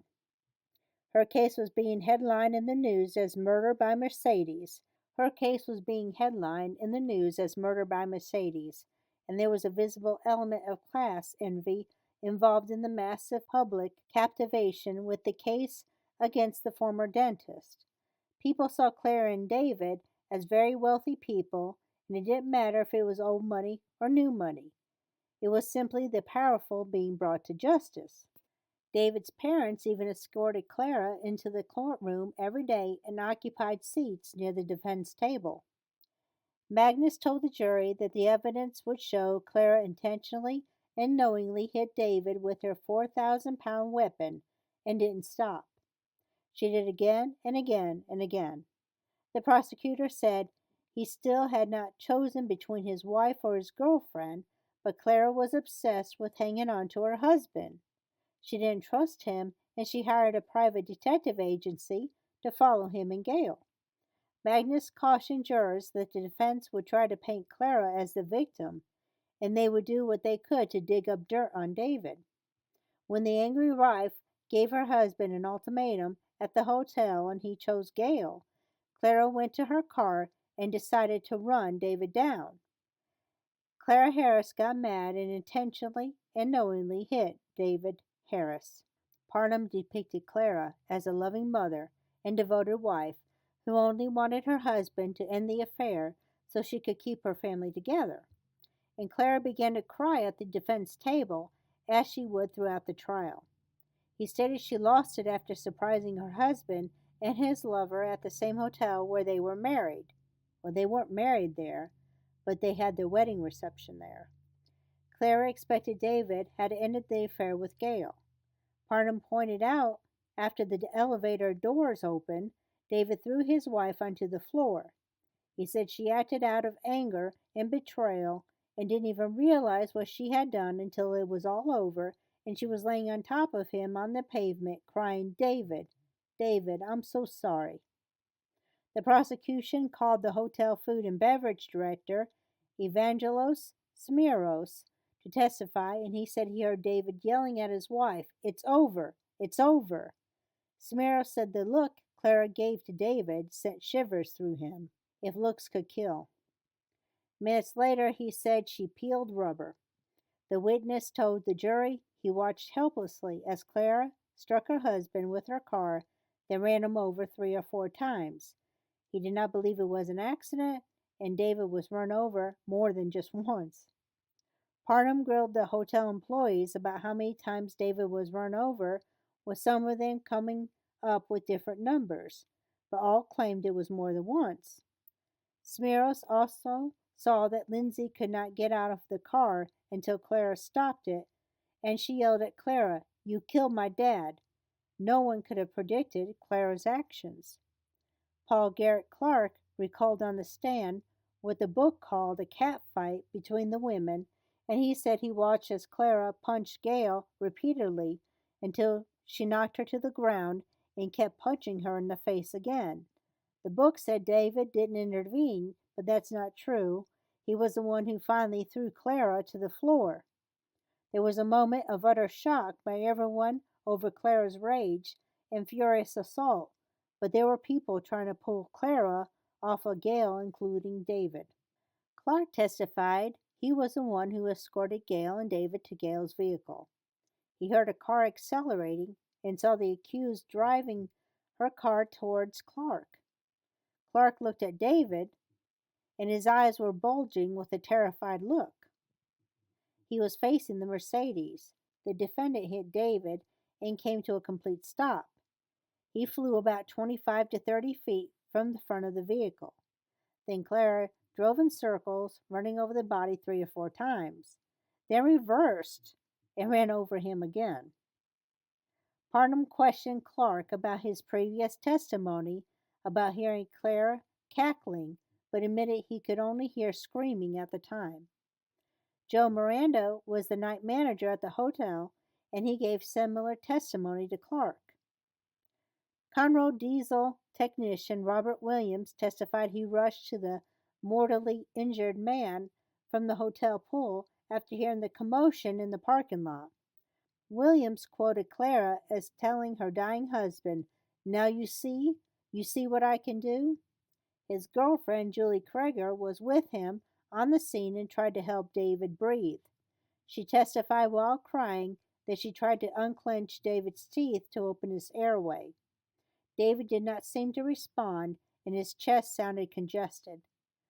Julie asked Lindsay who did this, and she said, my stepmom. Did she do it on purpose? Yes, Lindsay said. Parnham attempted to discredit Williams' testimony because he had an alcoholic drink that evening, and he hadn't made the contentious statement before he testified in court. Two women, Heidi Hendrick and Norma Ramos, also testified to hearing the heated exchange between Clara, Gail, and David, and seeing Clara peeling out of the parking space. During the fight, Clara and David had eye contact, and David told her, "This is over. No more. It has ended. You have to realize it's over." Lindsay sat on the ground crying. Parnham brought up the fact that he didn't comfort his daughter, but Clara should not have had that child involved with the matter in the first place. The jury finally was able to watch the videotape by Dubeck. The book made it sound like the videotape was a disappointment because she didn't start filming until after David was hit, but it's apparent that the vehicle ran over something repeatedly and that Clara backed up her vehicle to run over David again. It was poor quality, and in the dark, there was a white object near the bush, and Magnus pointed it out as David's body. Clara covered her face and cried, and a 5-minute recess was called. Parnham tried to spin the videotape as helpful to Clara. Dubeck was no longer an employee of Blue Moon and also testified witnessing the grisly events. She had to drive her companion home before identifying herself to police as a witness. Claudine Phillips, the PI supervisor, testified that Clara loved her husband, but by ignoring her marriage, she opened the door to this woman stealing her husband. Magnus also introduced photos of the crime scene with all the blood and gore. Parnham conceded the damage to Gail's vehicle was done by Clara. As she listened to the injury she did to David, Clara pitched forward, with her elbows propped on the defense table, and buried her head in her arms. She continued to wail throughout the trial, even as Judge Davies admonished her. The defense tried to suggest David's body was only run over once. They wanted to assume David was struck once, carried, and rolled over to sustain his injuries. The pathologist, Wolf, disagreed. Lindsay also took the stand to testify, and she was considered the star witness. She had just turned 17 in January, and she knew during her summer visit that the marriage between her father and stepfather was in danger. She said she thought the affair between David and Gail was wrong, but she still loved her father. Lindsay described driving with Clara the evening of July 24th to search for her father. She had become her stepmother's confidant during the troubling time. Lindsay recalled Clara said she could unalive her father for what he had done, but she didn't think her stepmother would actually do that. Lindsay said Clara had an evil look on her face as she backed her car quickly out of the parking space and aimed her vehicle for David. She was screaming no to Clara, and she could see her father was scared, but he couldn't get away. After striking David, Clara circled around twice and ran over him. Lindsay was screaming, "You're unaliving him," but she would not stop. No one on the jury spoke as they imagined Lindsay trapped in the passenger seat of the car, watching her father being unalived by her stepmother. Lindsay said it was not an accident. She knew what she did, and she wasn't sorry. Her testimony created a picture that this unaliving was premeditated. Clara began bawling as Lindsay testified. To take the life of a parent in front of a child is child A-word. Parnham questioned Lindsay's wrongful death suit filed on her behalf by her mother. Lindsay finally stepped down, and her stepfather, Jim Shank, dealt with the press. He said they heard how difficult this trial was on Clara, but they should focus on how horrible it was for Lindsay and her brothers. It did not matter how angry someone was. She did not have the right to unalive someone for any reason, especially in front of an innocent child. The defense wanted to call an accident specialist, Steve Irwin, to the witness stand along with animated high-tech video for the jury to watch, supposedly reenacting the path the Mercedes took before running over the victim. Magnus mounted a strong argument against showing the video to the jury because it was inaccurate. Judge Davies said Irwin could testify, but the video was out. He said on the stand that David was run over only once and pointed to the luxury car's turning radius. He said David's body landed 64 feet from the point of impact, and Clara's car circled around the body but never ran over him again. As an expert witness, he was being paid $195 an hour. Magnus hit him up with a barrage of questions concerning his reenactment of the accident when there was multiple witnesses on the scene who said otherwise. He relied heavily on the videotape, although it was started after David was hit. He acknowledged there was much the videotape did not show. Clara looked visibly upset when she left the courtroom later. Unfortunately, 7 astronauts died in the Columbia crash taken off from Johnson Space Center, and there was a moment of silence when the trial was reconvened. Space Center orthodontics employees Diana Sherrill and Kathy Davis testified about knowing about the affair, with Sherrill personally speaking to Clara about it. Magnus brought up the jealousy of the women in the office towards Gail. Davis also said she had never seen Clara angry, and some jurors looked over at the defendant, wondering how she would react if she was ever angered, as if they didn't have any proof. John Tyler testified that David used a lot of force to pull his wife off of his mistress, more than he would use, but that Clara was furious. Gail was brought in to testify, and the defense was told to stick to questions relevant to the case instead of asking questions about the relationship between the lovers. Clara refused to look at Gail as she explained David told her they had an open marriage, with Clara having her own previous extramarital affair. Gail claimed she thought Clara had known about her and David all along. David asked to date her when they went out to lunch on April 5th, and the next month they were intimate. Munoz brought up tension the affair brought to the office, with some patients assuming she and David were married. Also, Gail was receiving bonuses and other special treatment she said she didn't realize other employees were not receiving. Munoz asked Gail if she blamed Clara for being angry in the lobby when she attacked her, and she said no, she didn't. Parnham called Clara Harris to the stand, and Clara testified when they married they had been through their own divorces and knew exactly who they were. She said they were the perfect team. She denied she had an affair or that the marriage was an open one. Clara did an impression of Gail the day she was fired when she asked David if Clara would calm down after a few hours and she would return later. During a lunch break, the defendant's lead attorney collapsed from exhaustion and a touch of the flu, but Parnham returned in time to question Clara on the stand. Clara admitted to the humiliation of her husband's affair, and the questioning turned to the violent confrontation at the hotel. She cried as she admitted to damaging Gail's vehicle and admitted it was painful to bend the windshield wiper, but it was more painful in her heart.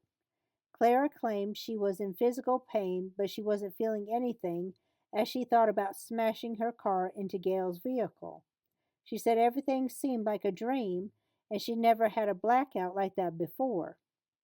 She remembered her stepdaughter screaming for her to stop, but even then she didn't realize she ran over David. She said when she got out of the car and saw his body, she didn't understand how he got there. She had just seen him running, and she said, David, please talk to me. Clara was very emotional and crying on the stand, and the judge wanted to get through the testimony. Jurors later said they thought Clara was faking her outbursts, and all of it was rehearsed. When Magnus cross-examined her, Clara refused to agree that she was in a rage after catching her cheating husband. She said David was holding Gail's hand the way he once held her hand when she was special to him. Magnus was able to get Clara to concede that she saw David running in the parking lot while the Mercedes was bearing down on him, but said it happened in a fraction of a second. The prosecutor pointed out that Clara wanted to separate David from Gail, but she said she didn't remember seeing the three of them near Gail's Navigator. You've got it all wrong, Clara said. David's father, mother, and brother all testified that Clara was a truthful, law-abiding citizen. Mildred said she loved Clara, and she was like a daughter. Magnus pointed out that Clara could have prevented David's family from seeing the twins if she wanted to. Gerald Harris did not approve of David's philandering, but had treasured memories of his son. For rebuttal, Magnus called Rolando Sáenz, a Houston Police Department investigator, who testified Steve Irwin's testimony was wrong. He said their evidence concluded David was run over more than once. Linda Haley said the fingerprints of David's were on the car but couldn't say how they got there. Ashok Moza was a tennis player at the hotel and saw David run over at least twice. In closing, Magnus said David Harris' affair was immoral, and Clara should have done what many women have done before: take him to the cleaners, get the house and the kids, make him wish he was dead, but she didn't have the right to unalive him. She pointed out when you run over a person again and again and again, your intention is not to hurt the person, but to unalive him. She said the scenario that explained what happened was that Clara just lost it, and that's what taking a life is. The defense pointed out that Clara had endured deception after deception, and had Clara intended to unalive David that night, she wouldn't have brought her stepdaughter with her. Parkham argued Clara could not see David standing near the Navigator until it was too late. He argued Clara circled around the body until the car stopped near him. He said Gail Bridges was a homewrecker and the marriage was made in heaven until she came along. He said David made some very bad choices, and by noon the jury was sent out to begin deliberations. They could acquit the defendant on all charges, which was improbable. There was a first-degree felony with a penalty of 5 to 99 years and a fine of up to $10,000. A life sentence would provide eligibility for parole after 30 years.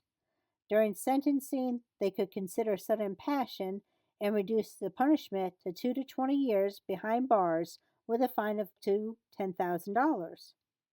If the jury found sudden passion and gave Clara a sentence of less than 10 years, it could mean anything from immediate release with 5 years of probation. If the sentence was under sudden passion was more than 10 years, then she had to serve at least half of her prison term before becoming eligible for parole. Manslaughter is a second-degree felony with a sentence of 2 to 20 years in prison and a fine up to $10,000. For a criminally negligent homicide, the offense is a state jail felony, with confinement in a state jail for not more than 2 years or less than 180 days and a fine for up to $10,000. If the jury determined a deadly weapon was used in commission of the crime, then the charge was a third-degree felony punishable with 2 to 10 years in prison and a fine up to $10,000. The distinction between the possible findings was the degree or absence of intent. The jury deliberated for 7 hours Wednesday and let the judge know Thursday morning that a verdict was reached. The jury was polled while Clara held on to Parham and Munoz, as each one reported unanimously that they found her guilty of first degree. Clara appeared to have been prepared and sat quietly at the defense table. They found she used her Mercedes as a deadly weapon. She will have to serve at least half her sentence before becoming eligible for parole. She also had to remain behind bars as she appealed the decision. According to Texas law, the jury, not the judge, would also decide the punishment. Lindsay testified how losing her father in such a horrific way had damaged her life. She was failing in college and had cut her wrist on more than one occasion. Clara wailed out she was sorry, and the jury was removed from the courtroom until she calmed down. Lindsay was very much like her father, and they had future plans that would never happen because of Clara. She was not able to say goodbye to her father. She had to sit and watch him die, and she was helpless to save him. Lindsay went into a deep depression and was just numb. She said she was estranged from her grandparents, and she thought they were supporting Clara for financial reasons. Gerald Harris testified his support of Clara had nothing to do with money, just Christian forgiveness. His wife and living son also testified that Clara was a good candidate for probation. The family minister, neighbors, and other friends also testified to the same belief. Clara was accompanied out of the courtroom by her attorneys and David's family again. Since she was found guilty, she was no longer allowed to return home to her boys. She was escorted to the Harris County Jail to spend the night. The prosecutor said probation was not appropriate for this case, and if it were reversed, and David was the one who ran over Clara, would a jury really be considering probation for a man who unalived his wife? No, they absolutely would not. Magnus said Clara deserved a prison sentence and David Harris deserved it. Parham requested 10 years probation for his client. Sudden passion drove her to actions that cost her husband's life, and she was respected and loved by the community. David's parents did not want the boys losing the only parent alive, and sending Clara to prison did not make the situation right. Magnus said Clara was using her boys as a shield for probation. She certainly wasn't thinking of them the night she unalived their father. Magnus also didn't support a ruling of sudden passion because she ran over David time and time again. She reminded the jury of Lindsay's pain and how her father was taken from her. The panel deliberated for 6 hours before returning on the afternoon of Friday, February 14th, with the agreement Clara acted with sudden passion but would serve the maximum penalty of law with 20 years. She would not get probation as a sentencing, but she would also not get 99 years in prison. She would have to serve at least 10 years, and she was assessed the maximum fine of $10,000. It's doubtful Clara would receive early parole, since Texas came down hard on convicted unalivers. Clara was taken back to jail until she was given a permanent prison assignment. She was sent to prison on Valentine's Day, which would have been her 11th wedding anniversary of her marriage to David. She had a neighbor leave flowers on David's grave. For the time being, her boys were in their grandparents' custody. They initiated legal proceedings to assume custody of their grandchildren. The judge had closing remarks for the press and said the jury recognized the case for what it was, and that's the senseless taking of a human life. Their verdict recognized Mrs. Harris' conduct and didn't excuse it. If you unlawfully take a human life for whatever reason, you're going to jail. And that's the way it is in our county, and that's the way it ought to be. The judge said the victims of the case were getting lost in the process. James Shank stood beside Lindsay with her mother and acknowledged how hard the trial was on everyone, especially Lindsay, but it was finally over and they were going home to heal. Maria Gonzalez, the boy's nanny, walked across the courtroom and hugged Lindsay as she cried. There was another case in Texas when a wife unalived her husband, and she was found guilty by the jury under the sudden passion defense. Frances Hall was married to trucking tycoon Bill Hall, Jr. for 31 years. They had been together since they were teenagers and raised 2 children together. Bill had a history of infidelity and had a child outside of his marriage with his cousin's wife. He started another affair with a former exotic dancer named Bonnie Contreras.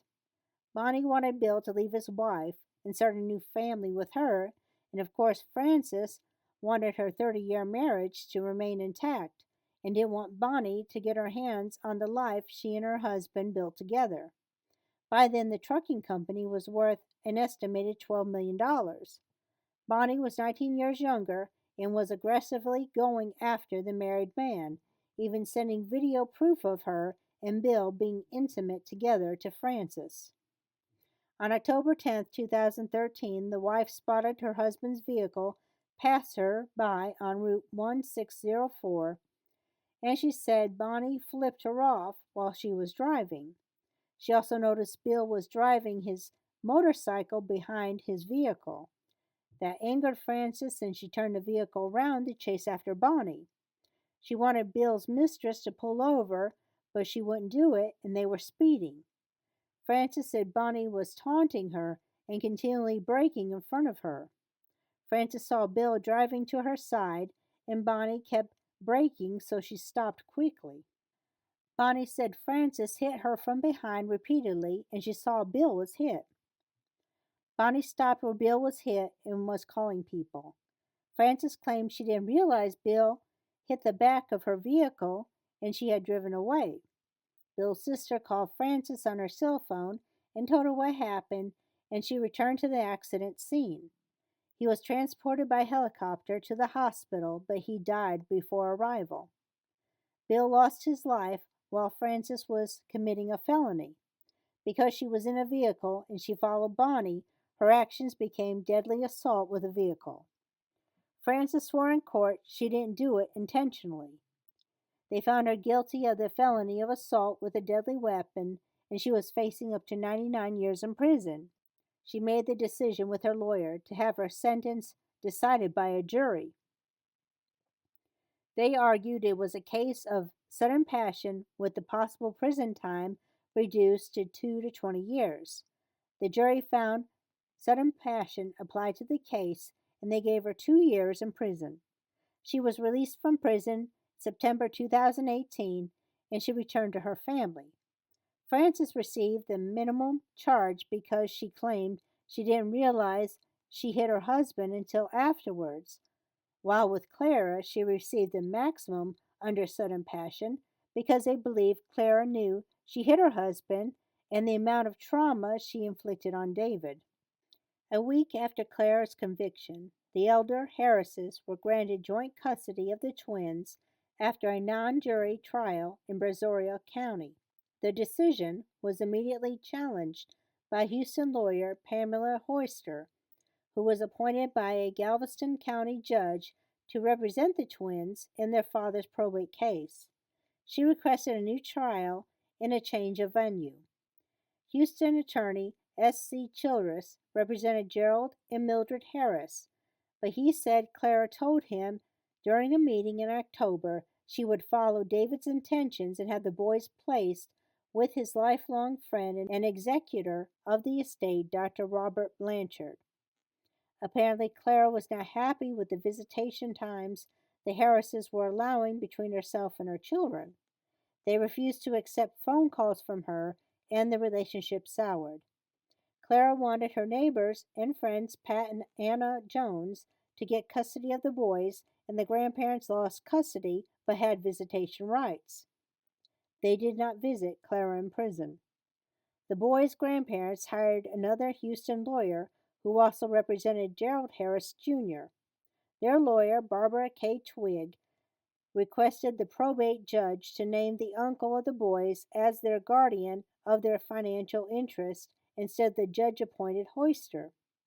So Lindsay may have been correct when she assumed David's family was supporting Clara for financial reasons. In 2004, David's parents filed a wrongful death lawsuit against Clara Harris and received 10% of the undisclosed settlement from lawsuits against Hilton Hotel and Blue Moon Investigations. The predominance of the money was split amongst the three children. Clara hired her own attorney to spearhead her appeal. Clara's assets were frozen due to Lindsay's lawsuit, and $21,000 was raised to pay for Clara's defense. Lindsay's mother amended the lawsuit for her daughter to include damage claims from Blue Moon Investigations and Hilton Hotel Corporation. Blue Moon had already agreed to cooperate with CBS on a made-for-TV movie, and the lawsuit requested any proceeds to be frozen in a trust to be controlled by David's three children and ultimately given to charity. The wrongful death lawsuit also sought monetary compensation from Blue Moon to Lindsay and the boys. They did not support how Blue Moon was capitalizing on David's death. Bobby Baca stated Blue Moon did not play a role in David's death, and they did nothing wrong in reporting back to Clara what was happening during that time. She stated that Lindsay said Clara was already stalking the parking lot an hour before the detective Dubeck was there, and Clara knew that was some place David and Gail often went to. She had given up for the evening and was about to go home when she called the agency and found out David was at the hotel. Then she drove over there to catch him in the act. Bobby wished she had remained at home with her babies, and maybe everything that happened wouldn't have. Clara was transferred to Mountain View Prison at Gatesville, about 40 miles from Waco.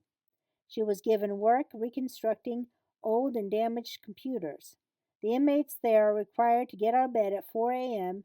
and put in 40 hours of work week working on the computers. When not working, she could go to the day room to watch TV, read, or write letters. The Court of Appeals found the 7 points of error Clara's lawyer challenge was overruled, and Justice Sam Nukia affirmed the judgment of the trial court opinion issued December 16, 2004. She served 15 years of her sentence and was released in May 2018 and completed her parole in February 2023. She could not contact David's family, including her stepdaughter. Clara left the prison at the age of 60, as Inside Edition News filmed her smiling during her final release. Lindsay Harris went to live with her mother and stepfather in Ohio.